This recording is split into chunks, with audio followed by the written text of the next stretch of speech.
Yo, what up? It's your boy RJ Payne, and you now tuned in to All Hip Hop. Let's go. What's going on, world? It's your man Chuck Creekmer, aka Jigsaw, and we are here with our special guest at One World Studios, none other than RJ Payne. My brother, what's good? Yo, what's good, man? How you, brother? It's good. Good to talk to you, man. I'm Appreciate good. it, Yeah, man. I'm glad to have you here at All Hip Hop. No doubt. Thanks for the platform, man. For sure, man. So first of all, I got to tell you, man, this is a confession. I walk around my crib, and sometimes just randomly, I'll just yell out Payne. I hear that. I heard that before. Yo, and people be like, yo, what's that noise? What's that noise? I'm like, yo, man, you don't even, Right. Right. Yo, first of all, I just wanted to ask you, where, when you listen to your earlier music, it doesn't, it's not really there. Right. And then as it goes along, it starts come more and more. What made you recognize that as something? Was it conscious or was it just? Nah, it was I took 5 years off doing music, moved down south, just got a regular job, became a regular person for a while. Right. And I was just studying the internet, studying what was working, what wasn't working. Okay. And I just knew I was talented, but I always knew at some point I needed to kind of step away and refocus. And once I refocused, that's when you got what you're talking about now. Okay. But it happened gradually. It wasn't like overnight. Right. Got it. Yeah, because I hear it. It just starts showing up real at the end of If Cocaine Could Talk. I think that's when it starts showing up more and more. Right. And then it kind of leads us to where we are. You know what? Around that time is when, although I didn't have a name, that's when I started personally feeling like it's time for me to compete. Right. You know what I'm saying? Like, all right, they might not know who I am, but I just heard his album and I think I'm nicer than him. Let me prove it to myself. Right. And it just transferred, man. Yeah. Now, I first heard you on songs with Dark Low. That was the first kind of beginnings. Yeah. That's the homie. And you're from Philly, obviously. Yes, sir. Let's talk a little bit about Philly, man, because I grew up. Philly was my kind of introduction to hip hop, like listening to Power 99 mostly. Yes, sir. And getting that. That's a staple right there. Yeah. And then eventually starting from Delaware, going to Philly, places like Funko Mart and all types of. Funko Mart. Yeah. Wow. And getting that Philly experience. And then further on, Gotham and whatnot. You know what I mean? All types of like real spots. As far as Philly's concerned with you, let's talk about what it brought to you, what it gave to you from a hip hop perspective and life. I think what Philly give me and give everybody, the Beanie Siegels, the Freeways, the PD Cracks, it give us a different kind of hunger. Because in Philly, you can't really just be the man. You got to prove it, and you can't just prove it Monday. You got to prove it Monday through Sunday, and then you got to do it again next Monday because there's somebody on the little block that think they better than you. So it made us compete with each other. Right. And then once we started competing with each other, we started kind of looking around like, I think we can compete with them too. Yeah. Right. And that's really where it come from, bro. We just like to compete. Right. Without money, anything. With a white T-shirt, and then a dirty hat, Philly dude get on the DVD and rap his heart out. Yeah. The hunger you show in the music, it seems like it got more intensified. It is. Yeah. It is. Why is that? Was that intentional or was that? You know what? I started seeing success, bro. I'm going to be honest. Coming from punching the clock at Target 6 years ago, I know what it felt like to be broke and when your phone ain't ringing. So I promised myself when I was able to change it, I would never go back to that. Right. So it was like the more light I would see, it was like, all right, I gotta work harder. Yeah. Okay, Royce co-signed me, all right, I gotta work harder, I gotta get Eminem attention. And it just happened that way. Yeah. You your bars are heavy. Thank you. Dense bars. Thank you. And when we talk about hip hop right now, it depends what you like. Like it's all there. Right. But it depends. Me and our movement is not limited to just one type of hip hop. But I do feel like it's imbalanced right now. Oh man, it is. You know what I'm saying? It is. What do you think? Like what are you thinking when you writing, man? Like sometimes these words, it's like a puzzle. Like if you, some people, it's whatever. But then there's other people that rhyme and it's like just fits like a puzzle. Yeah. What's your thought process when you're writing? Really, just outdoing myself. Like I always go back to whatever I think was my shining moment, and I'd be like, I gotta redo it. I gotta do it better. Yeah. And then I'm kind of addicted to it, man. Really? I'm addicted to making the next thing better than the last thing. That's Yeah. my everyday goal. Yeah. It sound corny, but I'm addicted to competing with myself at this point. Yeah, wow, that's Yeah. dope though. That's the Yeah. best way to look at it. Yeah.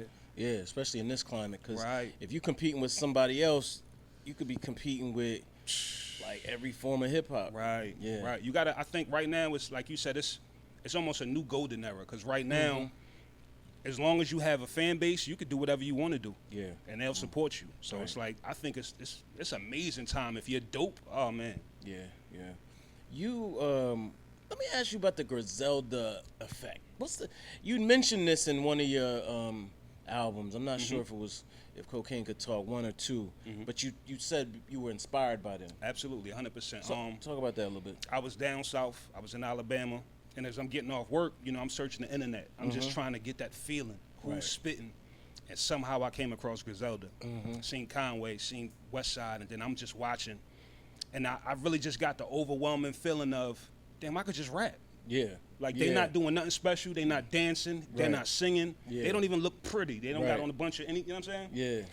And that right there was the spark. And I just Yeah. kept watching them. And the more I would watch them be successful, I was like, all right, well, let me just keep getting my pen right. And then I figured out basically how to put out my own mini albums. You know what I'm Right. saying? Because Yeah. albums are not what they used to be back in the Definitely. day. But I figured out how to pretty much package these bars on original beats and get it moving, man. Yeah. Based off of watching them cats. Right. Okay. Yeah. Who else do you like in the game? I mean, you seem to well, that's not a great question, but you do a lot of collaborations, but I don't know. I get the sense that you like a lot of people. I do. I tune into a lot. It's I listen to a lot of people that people are not familiar with. It's Okay. a cat out of Buffalo named Pounds. He's Okay. dope. It's a cat named Daniel Son. I think he's from Canada. Okay. Like you said, Griselda. It's these cats called The Cloth. It's Okay. a lot of dope underground artists Yeah. that if you looking for real hip hop, you can't no longer say it's not here. Yeah. You just got to look for it. Definitely. What's the relationship of you and Ransom? Like you and Ransom, like it seems like y'all just like brothers. That's the bro. Yeah. That's the bro. And you know what? Our relationship is strictly off of respecting each other's penmanship. Right. Like when he came home or when he was about to make his re-entrance to rap, I was right there online and I saw him go live and I was like, damn, let me tap in. Right. We started talking right in front of the fans and the fans was like, oh, we gonna get a Payne and Ransom? Yeah. And I would shoot him a record, he would shoot me a record. We dropped them, people went crazy. And we just continue it. Now we just check on each other, yo, you good? Yeah. And that's it, man. That's the homie. That's the Y'all homie. gonna do a project? A whole project? Yeah, but we waiting. That's gonna cost them a bag. They're gonna have Right. to pay us for that one. Okay. Because we gonna really do something special. Like I think we proved to our fans that we can rap together. Right. Now if we're gonna do it, let's capitalize. Okay. Yeah. Now, you mentioned Royce. Yeah. You the first person I've interviewed from that whole thing, like that whole situation. But you got his attention when you tweeted. What exactly was the tweet? I never actually saw the original tweet. Right. You So know the what I original tweet. So the Royce was already the homie. Yeah, okay. I had just tweeted one day like, yo, based off of what we're doing right now, I feel like right now me and Ransom are the best Right. at what we do. Right. Royce took the tweet, put it on his Instagram with his own, post, and it pretty much was like, yo, I'm outside, I see y'all, and I'm with the smoke. Right. And he Yeah. know how I am. So I immediately pulled up to the live, and my first words is, what we doing? Right. Because I want the smoke. Right. Respectfully, you my Right. OG, but you can get it. Right. So that's really how it was. That's okay. So I saw exactly what it was. That's what it was. So, all right. So first of all, how did that feel for him to? Yeah, Crazy. Royce already knows, man. Last time he came through, it was we spent the whole day with him. Right. He was in his bag. He had his goat ring on. The goat ring. You know what I'm saying? Right. And we gave him all his flowers that day. That was, that was before the pandemic. Right. It's changed now. It's different. It's different, now. man. Yeah. It's different now. Yeah. Now he's still the goat, one of them. Yeah. But it's a lot of baby goats. Yeah, man. It's a lot of hungry dudes. Hungry dudes. That's a better word. Hungry dudes. is, And you man. one of them. Thank you, man. Now Royce, it went to the Lupe and Mickey thing, but it seemed like, and I don't know how to say this because I'm tiptoeing around this situation, but it seemed like Royce's respect for y'all was very evident. Yeah. Like extremely evident. It didn't go in that direction.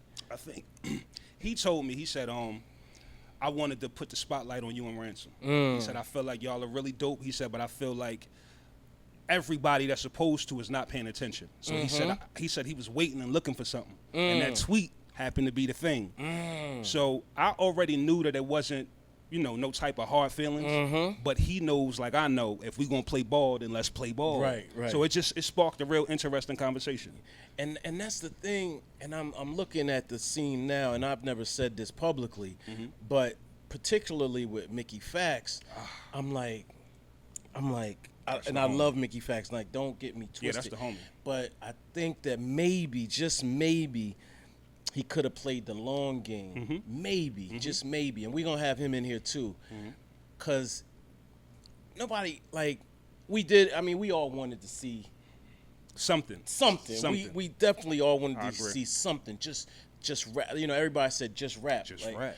But since it didn't happen, now it looks like a friendship or a brotherhood or a whatever just blew up in front of us. Yeah, it got messy. Yeah, it got messy.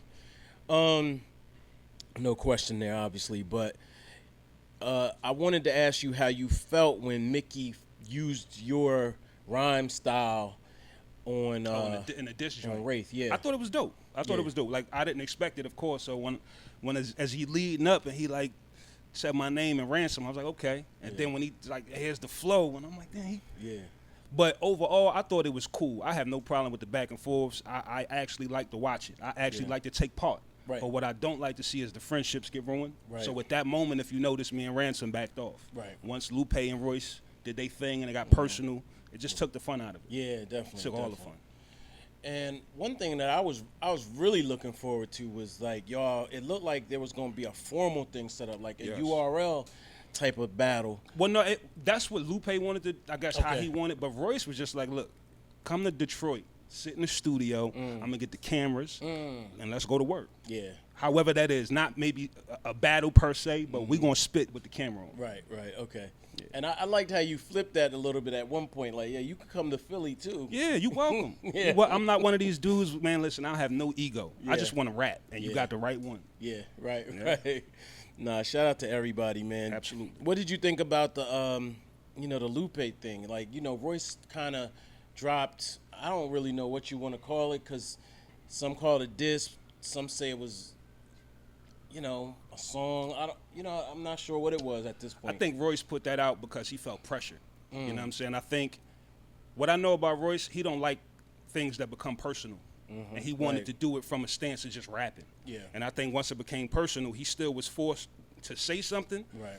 But he tried to not say the most disrespectful thing. Right. But I think the Mickey Factz, he did what an MC's supposed to do, but he took it a little far. Lupe took it a little far, so that killed the battle because now it's not fun. Yeah, definitely.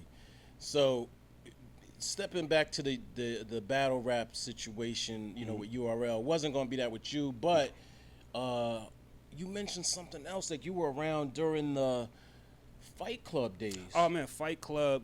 We had a movement in Philadelphia called Two Roll for the Streets. Make a long story short, shout out to my man Big Star. He had me, Reed Dollars, Kaboom, a lot of the Philly guys that make noise. Yeah. We were all under one roof, and we used to battle everybody from Fight Club to anywhere you could think of. Okay. For no money. Okay. You know what I'm saying? So I come from that battle cloth. Okay. Would you consider doing a battle? No. No. Okay. No. I'm gonna be honest. It's a ceiling on battle rap. A lot of them guys are really dope. A lot of them good dudes make good music. Yeah. But once you have the battle stigma on you, people always refer to you as the battle guy. Right. And I see it a lot. Sue Surf is dope. Yeah. But they always be like, the battle rapper.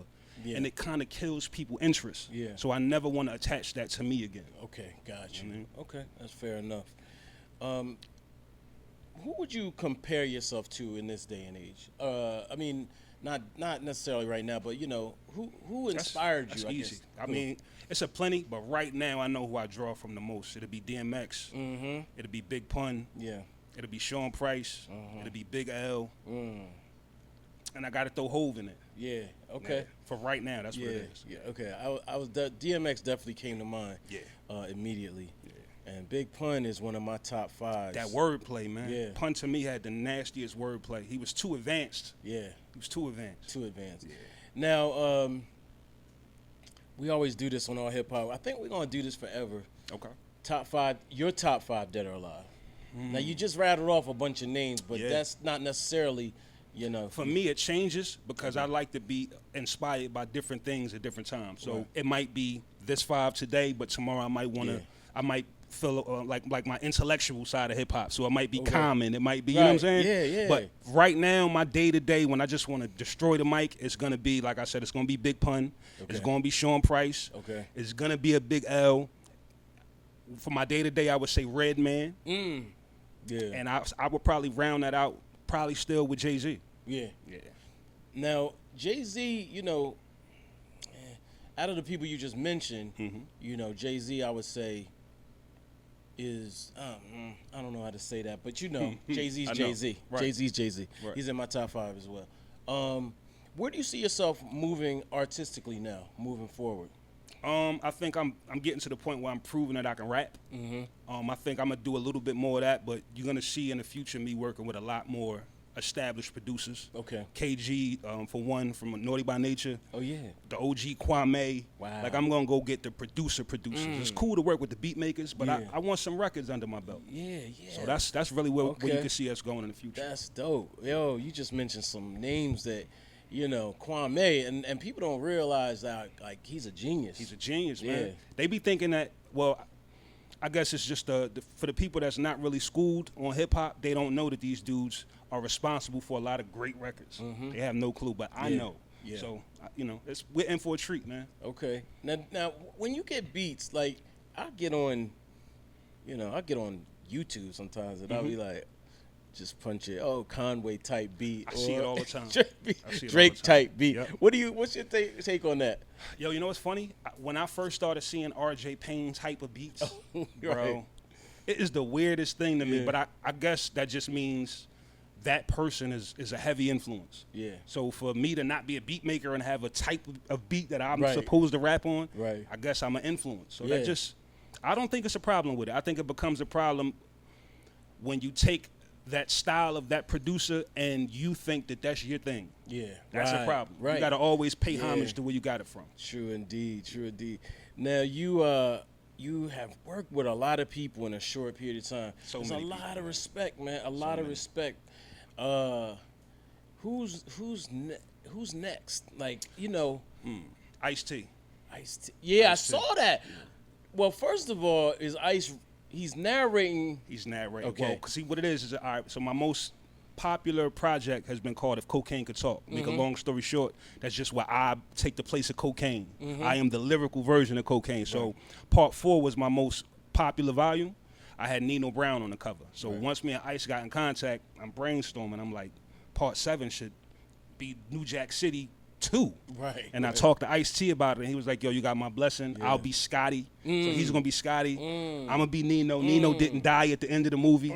So, yeah, it's going to be an audio movie, man. Oh, snap. Yo, man, salute Ice-T, man. That's the OG, man. Yeah, I love Ice-T, man. And he doesn't care, but I care. I think he should be uplifted much more than he is because... I'll be honest, man. Ice-T so comfortable. If you see his home life... I've been there. Right. So most people don't know. Right. That dude's so comfortable. He don't care. Right. I don't think he cares. He don't care. Yeah, he don't care. He don't care. But I'm here to care. I mean, I'm here to care. Right. And it's all good. I mean, I know Ice gets his flowers, his props, everything, but it's always not enough. Right. It's not enough. It's never enough. Never enough. And that's not. And that has actually nothing to do with rap. Right.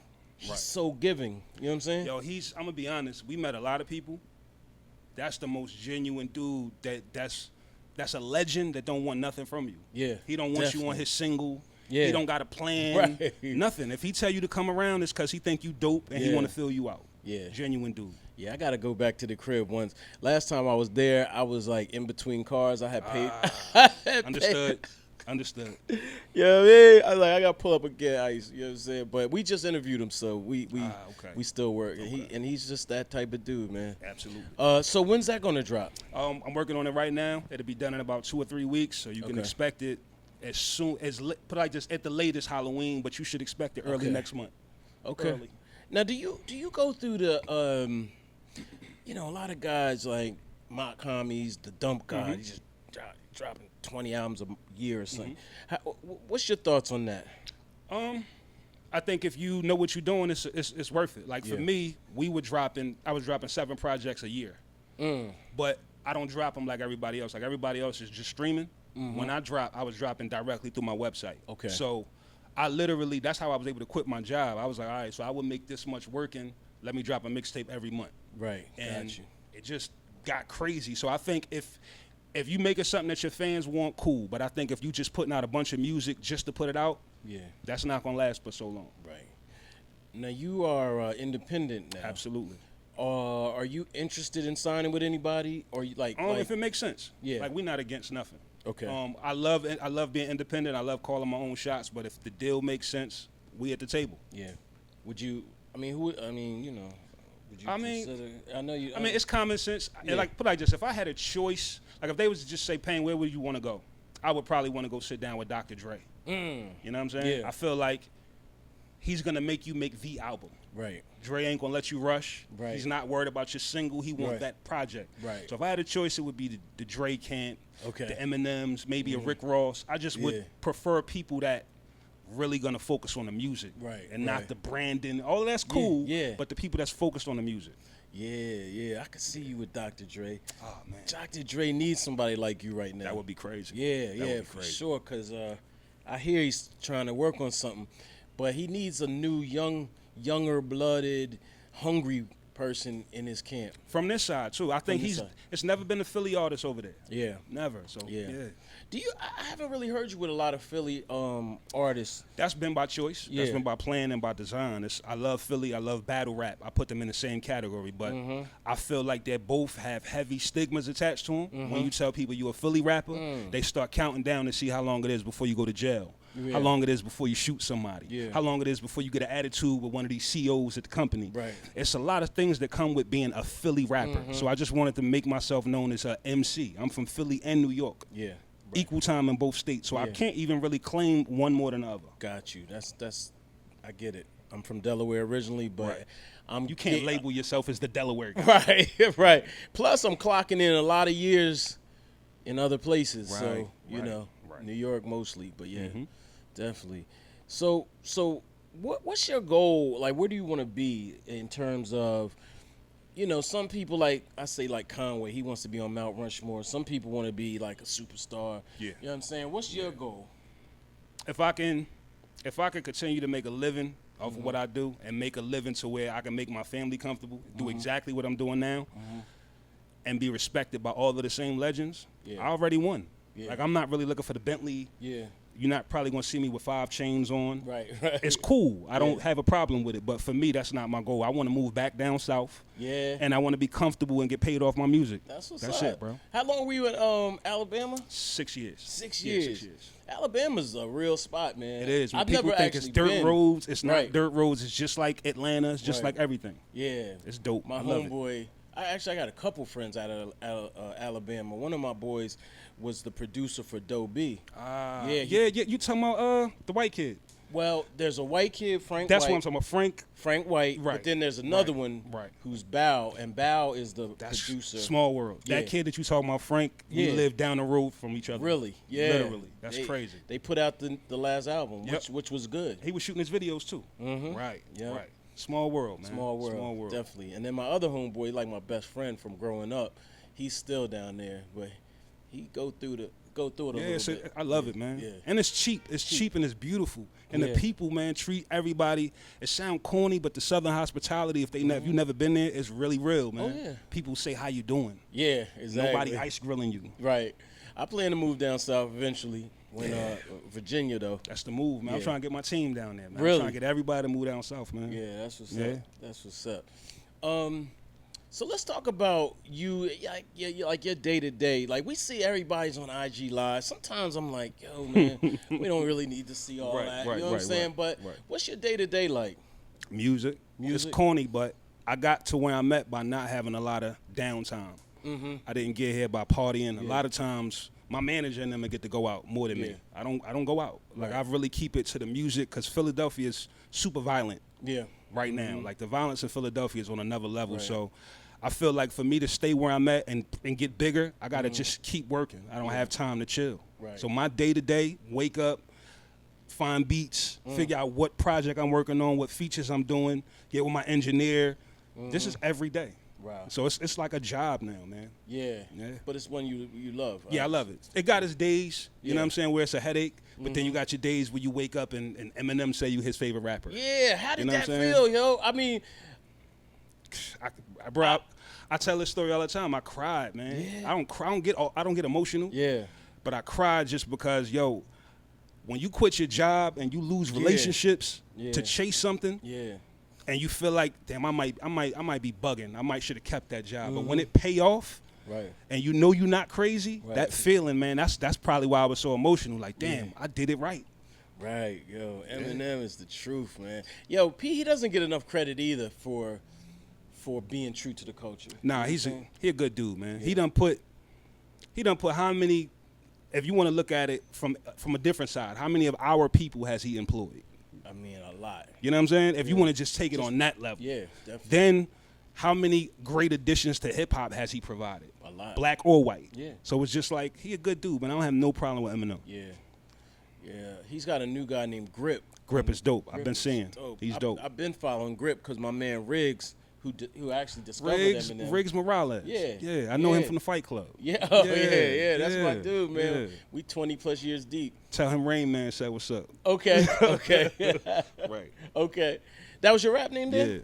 Yeah. Oh, okay. Yeah.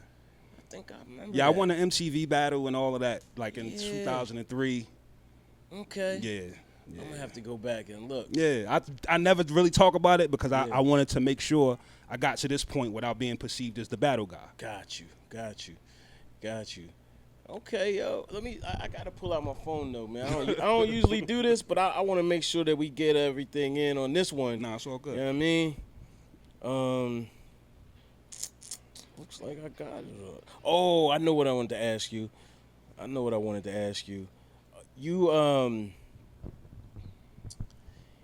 You make a lot of comic book references, I noticed.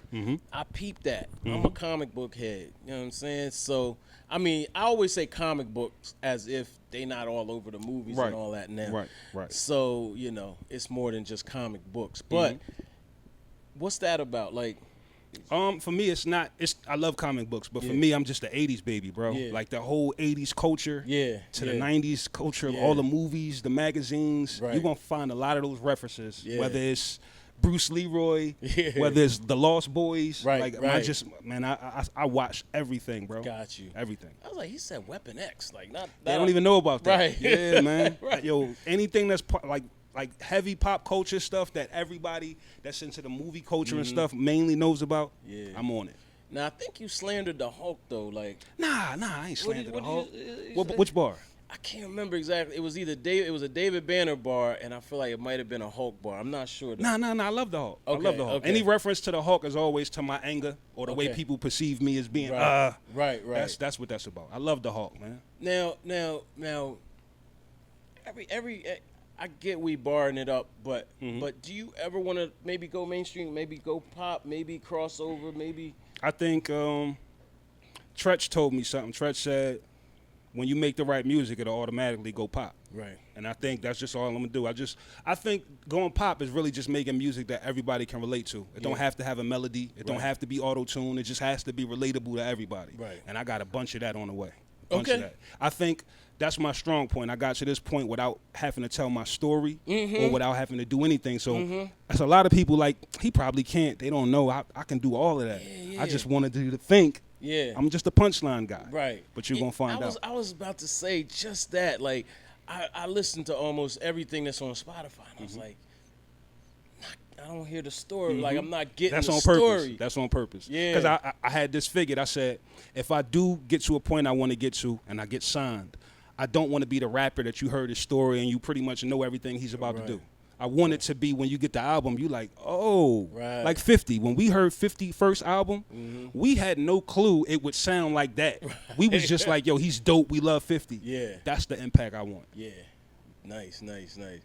Yo, man, I just want to say thanks for coming Anytime, through, bro. I hope we can build Appreciate again. the platform, man. Yeah, Anytime. definitely. Anytime. You know, all hip hop is it's like we got to force ourselves to do other things, but this is you know, right here is where we at with it. I appreciate it. I've been a fan for years, man. Yeah. Before we get out, you mind if I shout out my people, man? No, go ahead. I just want, if I don't shout out my people, I'm gonna get cursed out, man. Ahead, shout out to my manager Larry Chan. Shout out to my engineer Vet Tracks. Shout out to my homie that handle all my media, Chrissy Mack. Shout out to my whole team, man. Anybody I forgot, I apologize. And my man P.A. Dre. Yeah, no, shout out the team, man. Rappers, you need a team. Absolutely. You need a cannot do team. this by yourself. You can't.